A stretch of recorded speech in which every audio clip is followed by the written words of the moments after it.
E estamos começando mais um Santa Conversa aqui no TH Show. Nessa série que nós estamos publicando mensalmente, receberemos alguns representantes da Santa Cannabis Medicinal, uma associação de pacientes de cannabis de Florianópolis. E essa associação, inclusive, tem o seu próprio podcast e você pode escutar procurando por Santa Cannabis no seu agregador de podcast. Por lá tá rolando um papo com advogados sobre o direito de cultivar maconha e eu recomendo muito que todos que se interessam pelo tema acompanhem. A Santa Cannabis Medicinal iniciou uma campanha nos últimos dias que se chama Cannabis no Quintal. E se você acha que alguém da sua família pode ser ajudada de alguma forma através dessa planta, entre em contato com eles lá no Instagram, @Santa Cannabis Medicinal, porque tá rolando um trabalho de direcionamento para que todo mundo que precise de maconha no tratamento tenha o seu direito garantido. Antes de continuar, deixa eu me apresentar. Eu me chamo Igor Seco e comando essa web bancada canábica junto com meu grande amigo Marcelo Nhoque. Tudo bom, Marcelo Nhoque? Igor Seco, estou maravilhoso e ansioso mais uma vez por essa aula, cara. Porque, porra, quando chega o episódio de Santa Conversa aqui no TH Show, já me encho de vontade de mais uma vez aprender, né, meu? Agregar conhecimento na minha cabecinha. Bom se o Nhoque criança tivesse essa mesma vontade de aprender na escola, né? Pô, esses episódios acabam ensinando muita coisa pra gente, né? Tô gostando dessa série aqui no TH Show. Sem dúvida, cara. No episódio passado do Santa Conversa, nós trocamos uma ideia com o Pedro, o presidente da associação, para tirar algumas dúvidas sobre como a organização da Santa Cannabis funciona, né? Foi um papo bem da hora, bem descontraído e informativo, mas agora, Nhoque, é hora de colocar os pezinhos na medicina de verdade. Então, nós trazemos hoje um dos psicólogos da Santa Cannabis responsável por acompanhar os pacientes e as famílias que chegam por lá procurando ajuda. Seja muito bem-vindo a essa bancada, Dr. Jefferson Monteiro. Opa, fala galera, boa tarde Igor, boa tarde Nhoque, boa tarde ouvintes. Estou muito feliz aí de participar do programa aí junto com vocês. Doutor, primeiro a gente gostaria que o senhor se apresentasse aqui, falasse um pouco sobre a sua aproximação com a Santa Cannabis, qual que é a sua especialidade, como que você decidiu começar a trabalhar nesse campo de cannabis medicinal. Então, eu sou psicólogo, comecei a atuar com dependência química desde 2007. E lá eu já comecei a estudar muito sobre os efeitos das drogas, sobre quais possibilidades de tratamento. Então eu tive experiência em comunidade terapêutica, em clínica, em CAPS, fiz parte de mediação, trabalhei em delegacia. Então eu observei bastante diversos nichos, diversos viés de tratamento. E eu gostei muito de uma forma de tratamento que é a redução de danos, né? E eu descobri nos estudos, estudando, que o óleo de cannabis é um dos melhores, mais eficazes redutores de danos para dependência de drogas pesadas, como cocaína, heroína, álcool, né? E beleza, a partir daí eu trato diversos pacientes e eu tenho uma amizade com o Pedro já há muitos anos, e o Pedro veio com a ideia de abrir uma associação para trabalhar para acompanhar os pacientes que usam o óleo de cannabis, né? Então a partir dali a gente foi pensando, foi modulando, foi ampliando, né, a associação, e basicamente a partir daí que surgiu. Dr. Jefferson, o senhor acabou de colocar o álcool junto das drogas pesadas que o senhor citava ali, como a cocaína e a heroína, e eu acho maravilhoso o senhor ter feito isso. Que é uma droga legalizada, né? Liberada, que arrecada impostos, assim como o cigarro, né? Mas que mata milhões de pessoas, talvez, por ano aí. E a maconha, né?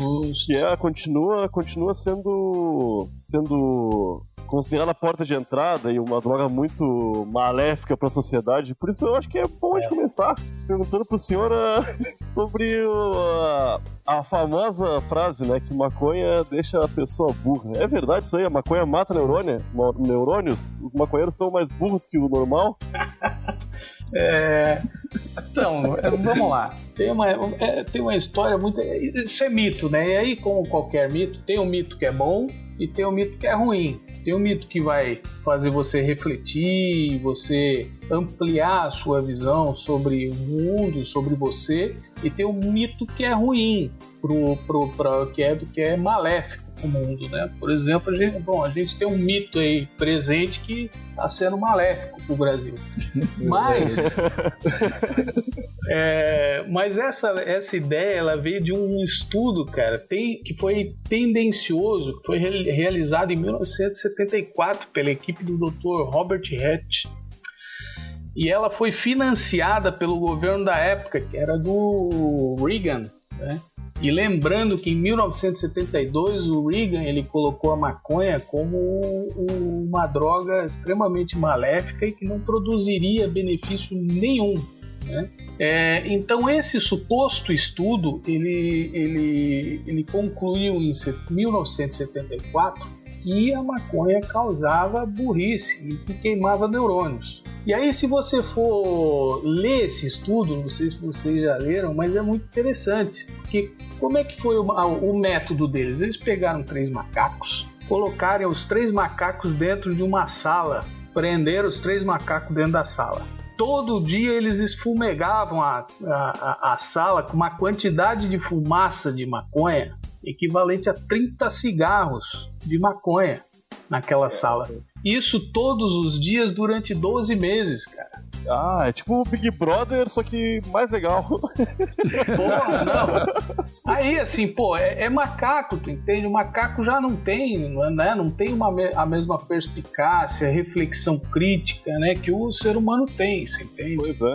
E aí eles ficaram presos ali durante 1 ano fazendo essa brincadeira aí, né? E aí, imagina, depois de 1 ano soltaram os macacos, e, cara, em 90 dias os macacos morreram, não sobreviveram, porque não sabiam fazer mais nada, entende? Sim, pô. E aí o que eles concluíram? Que, tá vendo? A fumaça da maconha, ela é muito tóxica, então não dá pra brincar, é uma droga demoníaca. Ignoraram todo o resto, então, né? Deixaram de fora a parte do estudo que prendia os macacos numa sala durante 365 dias. Justamente, ela é super tendenciosa, você entende? Então, assim, você encontra na internet diversos comerciais daquela época em preto e branco que colocavam o ser humano fumando e ficando louco e ficando retardado. Então foi muito tendencioso, né? E aí desde lá pegou essa na grande maioria conservadora aí que não estuda, pegou esse mito de que maconha faz mal, mas ninguém sabe por quê. O pessoal só fala que maconha faz mal, emburrece, queima neurônio, né? Tem gente que fala assim, maconha queima neurônio, você sabia? Foi feito um estudo. Aí você pergunta, mas qual foi o estudo? Não, foi feito um estudo, tá? Mas qual foi? Foi uma pesquisa que fizeram, né? Então, assim, os caras são ensaboados, claro, né? Porque eles foram criados dessa maneira, você entende? Eles cresceram escutando isso, né? Dos pais, dos avós, e acaba que esse mito ficou, e aí um dos macacos sobreviveu, ele preside o Brasil hoje.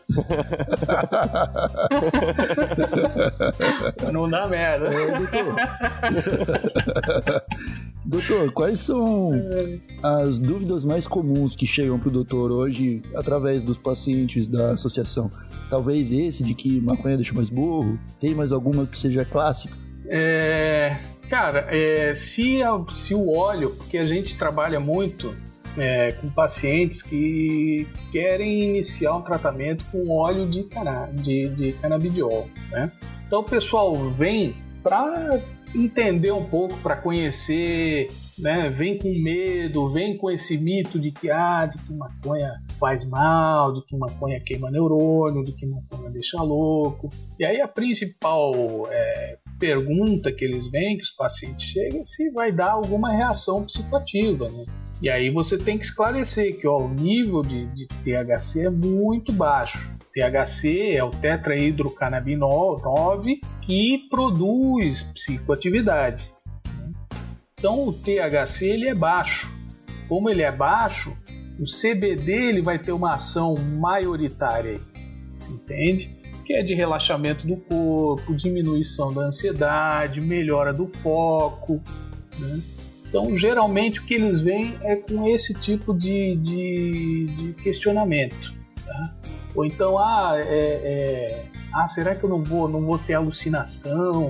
Eu li num estudo que causa psicose, né? Enfim, então, eles vêm com essas dúvidas, com esses medos, geralmente são essas.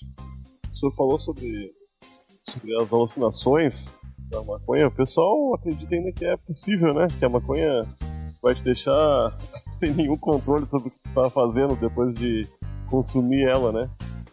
Mas eu já ouvi falar, já vi relatos de pessoas falando que tiveram alucinações por conta da maconha. É possível isso? Eu já fumei muita maconha, doutor. Nunca vi nada parecido. Tá fumando errado, será? Tá fumando errado, cara. Viu? Então, é possível sim, tá?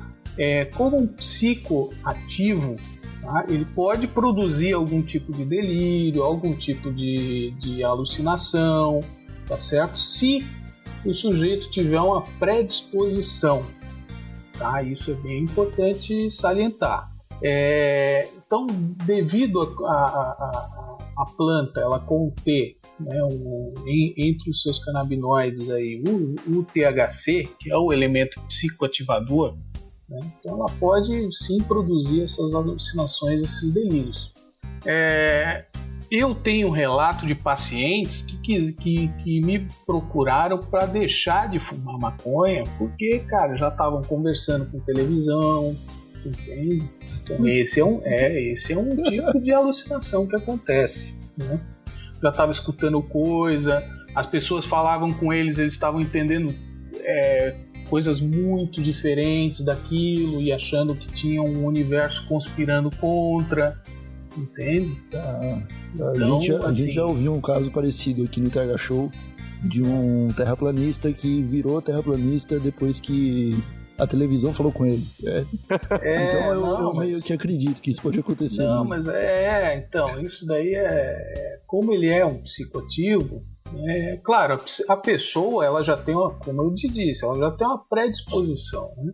Então a pessoa que ela tá estudando todas essas conspirações e acham que isso daí é uma conspiração do universo e que tem um extraterrestre, que a Terra ela é plana, ela é dessa forma, ela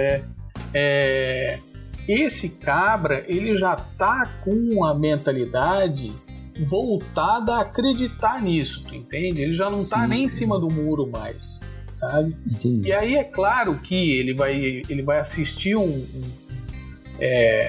uma série ou vai assistir até um filme falando sobre isso e vai produzir. Se o cara tiver usado qualquer um tipo de psicoativo, ele vai entender da maneira que ele quer aquilo dali, tu entende? Sim, eu até acho que a maioria desse pessoal que acredita que a Terra é plana nem faz nenhum tipo de droga, eu acho, hein? Eu acho que já são pessoas predispostas, né? Não, aí você tem os dois lados, né? Você tem um cara que já acredita porque acredita mesmo e assim, é contra qualquer ideia que você vá comprovar para ele, e você tem um cara que vai achar que a Terra é plana e que tem gente contra ele ali, aí ele começa a olhar para os lados, começa a ter um quadro de paranoia, né? Então existe sim esse cuidado que a gente precisa ter. Sim, doutor, muito se fala, eu acho que a gente já estava até beirando para entrar nessa questão, então vou fazer a pergunta antes, que daí já fica tudo mais claro. Muito se fala sobre os gatilhos para problemas psicológicos, né, como depressão, ansiedade, esquizofrenia, que a maconha pode causar. É verdade? Esses são alguns dos efeitos colaterais que os pacientes de cannabis medicinal relatam pro doutor? Tá, aí a gente vai pegar duas coisas, né? Você tem um paciente de cannabis medicinal, né, que eles utilizam o óleo, que tem uma concentração baixíssima de THC, não produz psicoatividade, e você tem um paciente que fuma, né, que usa de forma recreativa, que gosta, que fuma, tá? O efeito do THC é deprimir o sistema nervoso central. Né? Então, assim, por isso que ele causa aquele relaxamento, né? Em adolescentes acontece bastante a tal da síndrome amotivacional, né? Que o cara senta no sofá e assim, ele só sai do sofá o gordão mesmo só sai do sofá para comer aquela pizza gostosa, né? Calabresa. Então, sim, tem isso, tá? E em usuários crônicos, né? O cara que fuma lá, eu fumo de noite porque eu vou dormir, eu durmo melhor e tal. Não, isso não acontece não, né? Depressão, ansiedade, esquizofrenia, tudo isso daí são problemas de ordem sociohistórica. Né? Então, assim, tem um contexto social, tem um contexto histórico para existir, tu entende? Por isso que tem pessoas que fumam maconha que estão tranquilos, né? Que assim, eles fumam, eles conseguem fazer as atividades, conseguem trabalhar, conseguem viver de uma forma saudável, né? Mas tem pessoas que fumam e não conseguem, né? Tem cara que se fumar de manhã, o cara não vai sair para trabalhar. Entende? Eu sou um. Então, eu só faço uso à noite. Só uso recreativamente, né? Claro. Eu só uso depois das 10 da noite, que eu sei que eu não vou precisar fazer mais nada na minha vida, né? Então, é justamente por isso. Porque dá uma baixada, né? Ele te dá uma deprimida, né? Você fica ali, você quer relaxar depois de você usar. Você entende? É verdade. Então, esse é um ponto muito importante uma deprimida boa, né? Justamente. Então, esse é um ponto importante de salientar, né? Então, os pacientes que fazem uso medicinal do óleo, de essência, pomada, ele não tem nenhum efeito colateral psiquiátrico, tá?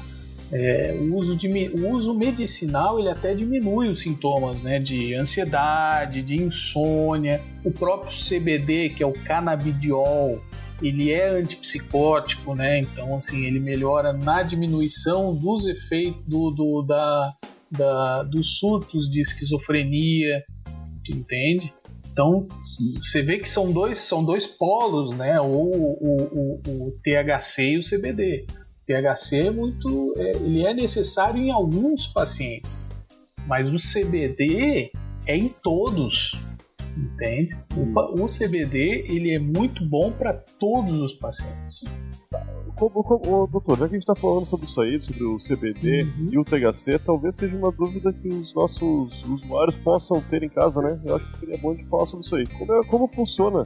Como é o funcionamento da erva no tratamento desses problemas psicológicos? Quais são os efeitos que ela tem? Como que o senhor, ou qualquer quem for facilitar, né? O óleozinho, como define-se o CBD é o mais indicado ou o THC?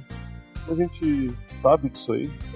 Depende do paciente, depende bastante do sintoma que ele está apresentando. Depende do paciente, do sintoma, né? Porque assim, o CBD ele é muito bom para todos os sintomas, né? E o THC ele é muito bom para alguns sintomas, né? Então assim, o acompanhamento dos pacientes a gente realiza, né, um acompanhamento com o paciente que faz uso de óleo, né? Porque tem baixa concentração de THC e não vai exercer psicoatividade, né? Então o efeito terapêutico do óleo, tá, da cannabis utilizada nesse formato medicinal, porque tem outras formas, tá? Melhora no apetite, melhora no humor, diminuição da ansiedade, melhora no efeito de sono, você entende? Então o CBD ele é muito indicado em casos de sofrimento psicológico, né? E aí o THC ele não vai ser indicado para pacientes que têm algum transtorno de personalidade um pouco mais grave que beira alguma alucinação, tá? Que já vem com algum tipo de delírio, com algum tipo de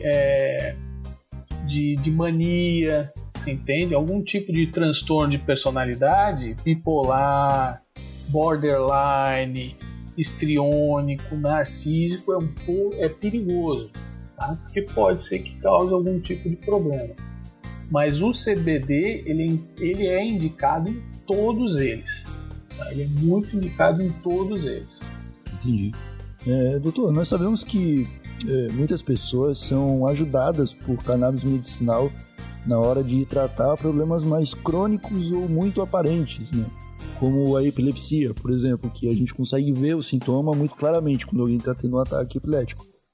Como é a abordagem com a planta para pessoas que têm os problemas invisíveis, que é esses que a gente está falando, como a ansiedade? Existe procura para isso? Como que é o processo de alguém para conseguir provar que sofre de uma doença mental e aí então conseguir uma autorização para um tratamento? Sim, essa é uma pergunta interessante. Como é que a gente faz lá na Santa Cannabis? A gente faz todo um acolhimento social, entende? A gente faz um acolhimento psicológico, um acolhimento de saúde, para a gente verificar quais as possibilidades que tem de tratar esse paciente, né? Tem muitos pacientes que chegam querendo, eu quero me tratar, beleza, mas eu quero entrar com um habeas corpus, entende? Aí o que a gente faz? A gente encaminha para a nossa assessoria jurídica, Raquel Chiran, e ela dá entrada em toda a documentação, a gente faz os relatórios, entende? Se realmente o paciente precisa, se realmente o paciente já vem com tratamentos recorrentes, aí não dá certo, tá? Então, assim, primeiro, não é só chegar lá e falar, eu tenho depressão e eu quero entrar com pedido aí para plantar. Não é, né? A gente faz todo um estudo, faz todo um retrospecto junto com o paciente, vê quais são as medicações. Se o paciente não tentou nenhum tipo de tratamento, primeiro vai tentar algum tipo de tratamento, né? Para depois a gente ter arcabouço para poder sustentar isso. Olha, o paciente faz uso de cannabis já há muito tempo, tentou diversos tipos de tratamento, não consegue melhorar, tratamento medicamentoso, não consegue melhorar com esses tratamentos e ele quer utilizar dessa ferramenta porque ele percebe que tem eficácia no caso dele. Aí sim a gente entra com esse pedido. Entendi.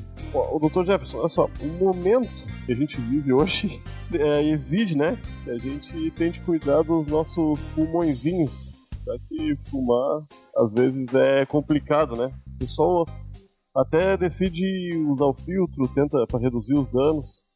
Tem uma forma fácil da gente superar esse hábito de fumar continuando fazendo uso, doutor? Né? Então, a forma que eu sempre indico é do óleo, né? Então busca um tratamento com o óleo. O óleo ele vai diminuir o craving. O craving é a fissura, é a vontade exacerbada de utilizar qualquer tipo de substância, o cigarro, a maconha, o álcool, a cocaína, tá? Então a pessoa quer parar de usar, então, por exemplo, o paciente ele usa cocaína, né? Usa cocaína, tá numa situação difícil, eu tô com medo, eu quero parar, beleza, vamos lá. A gente inicia com psicoterapia, o que é extremamente importante, a gente inicia com o óleo de cannabis, que é muito importante. Então o óleo vai ajudar a diminuir todos os sintomas aí de fissura que o sujeito vai ter, né? E a psicoterapia vai auxiliar ele a observar aquilo que é propulsor dos sintomas, que é o sofrimento, né? O que é esse sofrimento que faz com que o cara utilize assim, de uma forma de uma forma crônica, né? Qualquer tipo de substância, né? E aí sobre o uso recreativo da cannabis, a melhor forma é utilizar o óleo, né? Então o sujeito vai lá e fuma cannabis direto, gosta de fumar, se sente bem fumando, beleza. Mas não está num momento muito legal, né? Porque é muito gás carbônico que vem junto, né? Pois é. Então o que faz? Usa o óleo. O óleo ele vai diminuir, claro, o óleo ele não vai produzir aquilo que é a psicoatividade. Você faz o uso recreativo, você gosta de ficar chapado, né? Você gosta de sair um pouco né? Você fica lá lesadão, você dá uma pensada em outra coisa, foca você dá uma meditada mais profunda, assim, sabe? E aí você não vai ter isso. O que você vai ter é uma diminuição da ansiedade, um relaxamento do corpo, né? Você não vai ter uma psicoatividade. Sim. Eu acho que o Nhoque, quando ele fez a pergunta, ele se referia mais ao ritual, né? Porque hoje em dia, certo. Eu e o Nhoque, como usuários recreativos que somos, certo. Quando a gente vai fazer um cigarro de maconha, a gente tem o trabalho de chavar a maconha, sim, enrolar e aí fumar, e tudo isso é um ritual, né? Faz aquele pastelão. Às vezes isso acaba fazendo falta na rotina da pessoa, apesar dela ter só o óleo, né? Ou não, ou o óleo meio que ajuda até você a esquecer desse hábito e, sei lá, eu acho que para as pessoas pararem de fumar, a gente escuta muito que é o hábito, né? Que o hábito faz a gente manter o vício, a vontade de fumar. E será que apenas com o uso de óleo a gente consegue superar essa vontade? Ou existe alguma outra forma? Eu era fumante de cigarros industrializados até pouco tempo atrás. Faz 2 meses eu acho que eu parei. E com auxílio de adesivos, né? Já é a segunda vez que eu paro com adesivo e é realmente muito fácil. Se tiver alguém me ouvindo aí, nos ouvindo, até recomendo, né? Vou parar de fumar cigarro aí, moçada.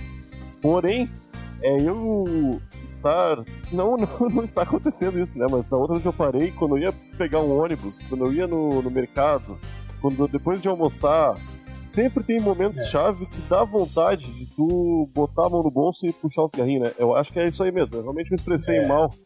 Porque é esse hábito, esse ritualzinho que a gente tem de fazer certas coisas naquela ordem, assim, acaba com o óleo, não existe, né?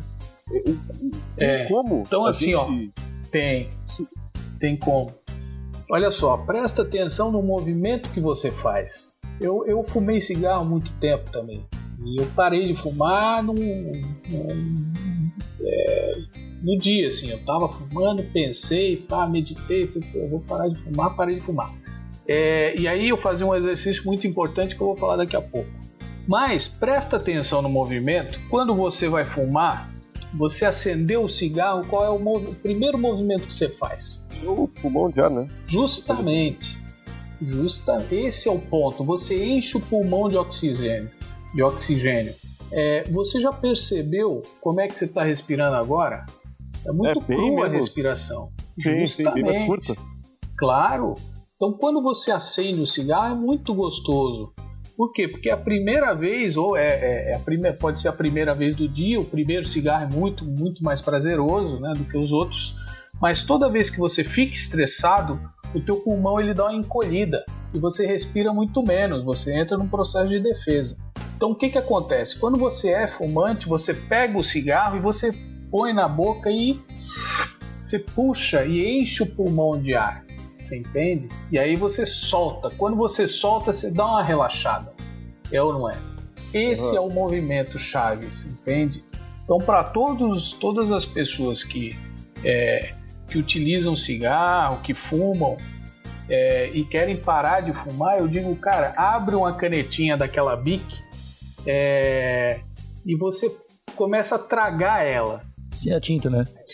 Não, porra, senão vai te dar uma loucura e você não volta mais, né? Vai ficar viciado em outra coisa aí. Vai ficar viciado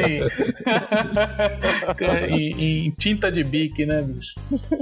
Mas então, aí você puxa ela, você entende? Você puxa, você respira. Então, fazer exercícios de respiração, de relaxamento, de meditação, de yoga, tai chi chuan, cara, tudo que for relacionado a uma respiração mais concentrada e mais fluida vai diminuir demais o processo de fissura pela busca do novo cigarrinho.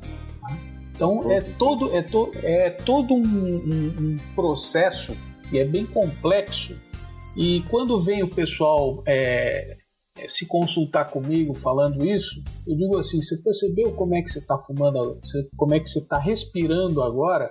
Não percebo. Então percebe, não tá respirando.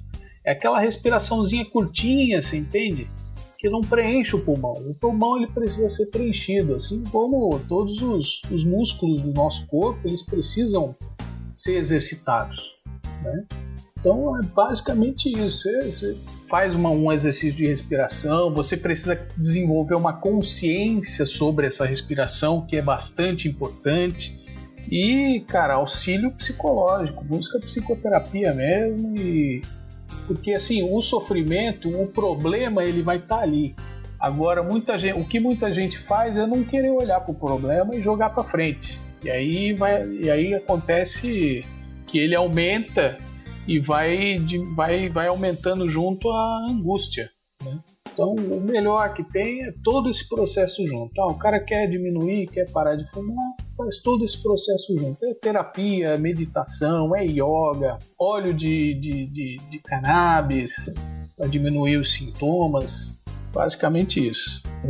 Dr. Jefferson, como o trabalho de um psicólogo funciona na mudança de mentalidade das pessoas? Porque eu imagino, né, que trabalhando de Florianópolis, o senhor deva lidar o tempo todo com algumas pessoas um tanto mais conservadoras, ou às vezes que não conhecem a maconha de uma outra forma, senão como algo totalmente marginalizado, né? Qual o caminho o doutor costuma buscar para tentar explicar para essas pessoas o equívoco que elas estão cometendo tratando a maconha dessa maneira? Primeiro, eu ajudo o sujeito geralmente eu pego muitos pais assim, né, que vêm com bastante críticas, né, com um pensamento bastante conservador, né? E o primeiro ponto é compreender da onde que esse pai está falando, você entende? Tem pai que ele escuta isso na igreja, né? E aí a gente tem que ir por esse lado. Tem pai que ouviu sempre o pai falar, o avô falar que era ruim, e aí a gente vai por esse lado. Então, o que eu faço é tentar conscientizar o sujeito, refletir sobre ele, dos malefícios e dos benefícios, né? O que pode acontecer de errado, o que pode acontecer de bom, tá? E aí o que eu faço? De forma técnica, começo de forma técnica e vou simplificando, né? Começo a falar sobre os canabinoides e depois eu arrumo uma forma, uma alegoria para fazer com que ele consiga imaginar todo esse processo dentro do corpo, tá? Então, eu vou me baseando em dados, em estudos. Muitas vezes eu envio artigos, envio vídeos de médicos falando sobre para eles pelo WhatsApp. Então, é um processo muito vagaroso, né? Não é um processo rápido, entende? Por isso que é um processo que a gente tem que compreender bem quem que é esse conservador, quem que é este sujeito que está ali na sua frente, que está falando, da onde que ele está partindo, né? O que ele está querendo dizer com tudo isso, você entende? Quais são os medos deles, né? Porque assim, se a gente desde 1920 e pouco, né, que a maconha foi proibida no mundo, né? A gente já tem esse pavor, e desde 1974 a gente acha que maconha queima neurônio, né? Não é do dia para a noite que a gente vai conseguir fazer com que um pai de família consiga perceber de uma forma diferente. Então é bem devagarinho, é bem minucioso. Eu vou jogando dados, vou enviando estudos, né? Artigos para leitura, vídeos. Isso vai diminuindo bastante aí o preconceito deles. A gente está num momento onde existe uma onda negacionista muito forte que acaba questionando coisas que já são entendidas, né? Já são aceitas de modo geral como um fato, assim, uma ditadura, que muita gente acredita que não aconteceu a ditadura no Brasil. Imagina a gente falando de maconha, né? Que teve um pessoal muito forte, foi consenso no mundo inteiro durante muito tempo, né? Que ela fazia mal. Como o senhor consegue contornar esse revisionismo quando em contato com o pessoal que tá... E o pessoal talvez não não acredite, não consiga compreender, né? Porque, como o senhor falou, às vezes os pais passaram a vida falando para pessoas sobre isso aí, a igreja. Como mostrar que existem estudos hoje que realmente, né? Antigamente muitas pessoas diziam que havia estudos, assim como esse do Ronald Reagan, de 70 e poucos, mas não era realmente um estudo, né? Isso. Era mais uma propaganda contra. Como mostrar para as pessoas que realmente há fatos hoje, porque eu sei que o senhor falou que pode mandar vídeos, notícias, só que a gente está num momento de pós-verdade, né? Que a verdade não interessa muito, interessa o que as pessoas acham que é verdade.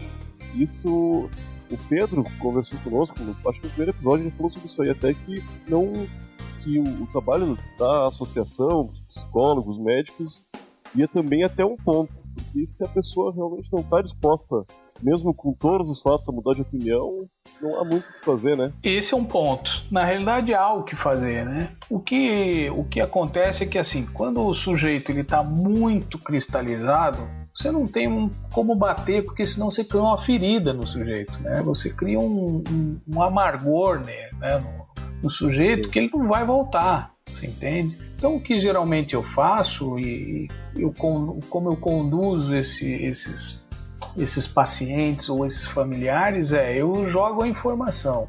Se eu sentir que o sujeito bloqueou, né, que o sujeito voltou com uma contra-informação que é inverídica, eu não vou falar para ele, pô, isso daí é mentira. Não, eu vou falar, pô, da onde que o senhor buscou? Ah, eu busquei isso daqui. Pô, bom, interessante. O que eu tenho de dados positivos são esses 10, entende? Aí eu monto 10 para ele, né? Aí ele me vem com um, eu falo, o que você vai fazer, você entende?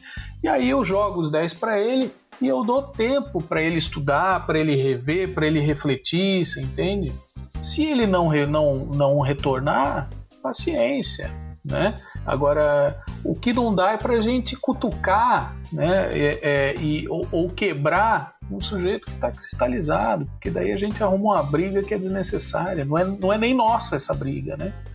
De certa forma a gente é responsável, mas a gente não pode fazer com que ele crie mais ranço do que ele já tem, você entende? A gente precisa acolher, tentar envolver, colocar informação, colocar pesquisa na frente dele e assim, aí a escolha de fazer ou não é sempre do sujeito, né? Então não tem muita briga, assim, sabe? Se o sujeito ele está cristalizado, não tem muita briga. Entendi. E pro doutor, qual que é o real impacto para uma sociedade depois de anos e anos de política e propaganda proibicionista? Porque isso certamente, temos provas todos os dias de que fechou diversas portas para o uso de cannabis medicinal no mundo inteiro. Agora, décadas depois, alguns países já se mostram um pouco mais abertos para tratar do tema. Como que o doutor acha que o Brasil está nessa questão hoje? Ainda falta muito para a gente reverter esse cenário de aversão à cannabis que a gente tem por aqui? Cara, o impacto disso foi extremamente negativo para o mundo inteiro, você entende? Desde falta de ciência, né? E outros países saíram muito na frente, inclusive Israel, que já pesquisa desde 1968. Então, mas falando mais propriamente do Brasil, assim, a gente está muito atrás, viu, cara? Falta muita ciência, a gente tem uma infraestrutura de chão, de agronomia, de pesquisadores, de mentes pensantes aí, sabe, para conseguir fazer uma ciência de ponta nesse assunto, sabe? Então a gente perdeu anos e anos, entende? Então o que a gente perdeu foi isso. Foi ciência, foi tempo de ciência, de pesquisa para a gente comprovar a eficácia ou até mesmo a ineficácia, você entende? Para falar assim, ó, não dá, sabe? A gente fez tudo isso daqui, ó, e viu que não deu, você entende? Mas não, a gente perdeu a oportunidade de fazer isso. E aí a gente está começando agora, muito devagar, e aí uma burocracia infernal que a faculdade tem que fazer para passar no conselho de ética, uma pesquisa, para fazer a pesquisa, e aí essa pesquisa, a pesquisa leva tempo, né, gente? Leva 3, 4, 5, 6, 7, 10 anos, entende? Tem que ter investimento, sabe? Você tem pessoas por trás, você tem famílias por trás ali pesquisando, né? Cada pesquisador, você tem, na casa de um sujeito que está fazendo mestrado, doutorado, de um professor que está coordenando uma linha de pesquisa, você tem 3, 4, 5, 6 pessoas numa família, você entende? Você tem num núcleo de pesquisa, você tem 10, 20 pessoas ali atuantes, sabe? Para conseguir fazer uma metodologia bem justa, bem eficiente, você entende? Então, assim, a gente perdeu muito tempo com isso. E aí na economia também, né, cara? Que a gente poderia estar mordendo aí uma puta de uma fatia de imposto do comércio sobre os produtos da cannabis, né, cara? A gente podia ter tênis de cânhamo, ter camisa, você ter corda para navio de cânhamo, né, cara? Então a gente perde muito, sabe? Desde produção de medicamento até roupa e a ciência que eu acho que é importantíssimo aí, sabe? Então o Brasil está muito atrasado. Hoje ainda é um tabu, tanto nas faculdades, né? Você tem professores que ainda têm preconceito, né? E assim, a gente está perdendo tempo. Temos um potencial aí científico enorme para a gente ser primeiro mundo. Pois é. O Brasil é bem grande, né? Se a gente estivesse plantando, estaríamos... Sim, seria primeiro mundo. Dando abraçados hoje em dia. Doutor, a gente falou bastante sobre as atuações da maconha, né? Cannabis no cérebro humano, da forma que pode ajudar e também prejudicar, né? Quem sabe, em alguns casos. Qual é a idade mínima? Existe uma idade mínima que o cérebro humano já esteja 100% formado ou só já não vai sofrer nenhum tipo de problema com o uso recreacional e também medicamentoso, né? Existe um momento ideal para a pessoa começar? Certo, essa pergunta é muito importante, viu? O uso medicinal de uma forma controlada, de uma forma acompanhada por profissionais, né? Esse é o uso medicinal, tá? A gente tem paciente de 2 anos que o pai trouxe, que tinha mais de 20 crises convulsivas por dia. Com o uso do óleo ele parou, entende? Não tem mais convulsão a criança. Então você tem criança utilizando do óleo, e já para uso recreativo eu já não posso indicar, né? Mas assim, tem pacientes aí meus que a partir dos 25 começaram a fumar e não tem nenhum sintoma negativo não, tá? Eu acho que 25 pode ser... Eu não vou falar pelo doutor, tô falando por mim. Mas eu acho que 25 anos de idade a pessoa já tem pelo menos responsabilidade para começar a usar, né? Então, sei lá. Eu espero que uma criança de 2 anos não enrole seus próprios baseados para fumar. Isso seria... Ou de 12. Seria um absurdo. Ou de 12. Mas é importante a gente passar a mensagem, você entende? Como é que funciona, por que tem que ser num lugar bacana, tem que ser com pessoas que você conheça, tem que ser, entende? Então assim, o cara quer fumar, né? Você não vai parar o cara, né? Você não vai dizer, não dá, não, você explica para ele, entende? Porque a psicoatividade ela vai depender muito do teu momento, vai depender muito do ambiente que você tá, você entende? O cara que usa maconha dentro de um espaço, por exemplo, como como a Cracolândia, é diferente de um cara que usa num espaço como na praia, com um amigo, se divertindo, você entende? A viagem que ele vai ter vai ser diferente, tá? Sim. Então, E aí, por que 25 anos? Porque o cérebro do sujeito, ele termina de se formar ali entre os 22 e 25 anos, né? Então, você não pode mais ter alteração nenhuma, né? Então, não vai ter risco. O adolescente, se fumar de forma crônica, ele vai ter o uma síndrome amotivacional e pode causar sim uma depressão, né? Mas depois disso não, entende? Então, Sim, é muito importante você saber o que está fazendo, você buscar conhecer, você ter pessoas de confiança para você fazer. Você não vai chegar na rua, vai pedir para qualquer um lá para enrolar um baseado e você fumar, né? Isso é perigoso, né? Entra nessa questão toda uma ideia da redução de danos mesmo, né? Como o próprio doutor já falou que se envolveu muito nisso, provavelmente vem daí toda essa ideia, né? A redução de danos realmente é a melhor política, né? Sobre drogas que poderia estar sendo utilizada e que infelizmente também sofre preconceito no Brasil porque os profissionais dessa área não têm liberdade para trabalhar, né? Justamente. Doutor, antes de finalizar aqui esse episódio, eu gostaria de perguntar para o senhor se esquecemos alguma coisa, se o senhor acha que é válido levantar algum novo tópico agora para a gente discutir, algo que a gente não pode deixar passar em um episódio como esse. Não, basicamente eu acho que a gente conseguiu passar aqui o que a gente precisava, né? Um pouquinho de conhecimento, como é que funciona, o que funciona, aonde que eu posso ir, o que eu posso fazer com isso. Então acho que basicamente tá bem dito aí, né, pro pessoal. Espero que o pessoal faça bom uso dessas informações, né, pra gente conseguir chegar lá na ponta e ter algo que vá beneficiar o ser humano de verdade, né, que vá diminuir bastante o sofrimento. E eu acho que isso é válido, né. Excelente, doutor. Então eu gostaria de perguntar pro Nhoque. Nhoque, você acha que a gente esqueceu alguma coisa? Não, acho que foi, pelo menos as dúvidas que eu tinha, eu consegui tirar, foram muito satisfatórias, e eu acho que o pessoal tá também, né? Eu acho que não faltou nada, não.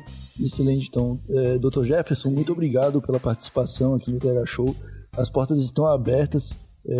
Gostaríamos de recebê-lo mais vezes no futuro para a gente trocar uma ideia, porque estamos num cenário que ainda está evoluindo, né? Ainda estamos descobrindo muitas coisas e quem sabe aí com novas descobertas a gente acabe desenvolvendo pauta para mais 45 minutos de conversa aqui no TH Show. Então, obrigado pelo seu tempo, obrigado por comparecer aqui nesse episódio, e eu gostaria de convidar o pessoal de casa que está nos escutando até agora.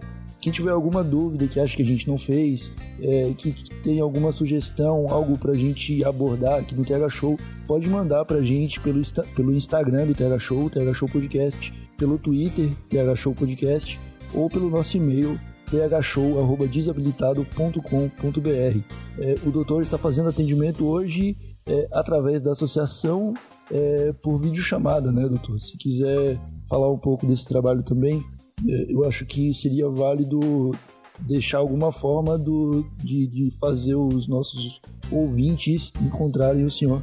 Claro, bacana. Atualmente eu estou fazendo atendimento online por videochamada, né, devido a essa pandemia. Então eu sou especialista em gestalterapia, já trabalho há muitos anos com dependência química, tenho formação em mediação de conflitos e atuação com óleo de cannabis aí no tratamento de pacientes psicológicos, né? Então, quem quiser entrar em contato, que quiser saber melhor, que quiser iniciar o tratamento, pode entrar em contato no meu telefone mesmo, 991790371, e a gente iniciar o tratamento para diminuir o sofrimento do pessoal. O DDD é 48, DDD né? 48, justo. Então tá bom, ficamos por aqui com esse episódio do TH Show. Com o Santa Conversa nós voltamos apenas no mês que vem, mas nessa próxima terça-feira já tem episódio novo do TH Show no feed de todo mundo, tá bom? Amanhã. Amanhã, né? Sexta-feira, né? Esse episódio tá saindo na quinta. Amanhã a gente tem episódio novo. E aí, terça-feira tem de novo. Meu Deus, a gente tá trabalhando demais, né? Eu tô muito orgulhoso. Por sorte, então tá. Eu tenho mais de 25 anos. Tá ótimo. E pode relaxar, né? No final, né? Então é isso. Um abraço de longe pra todos que ficaram até aqui nos escutando. Voltamos no próximo episódio e tchau!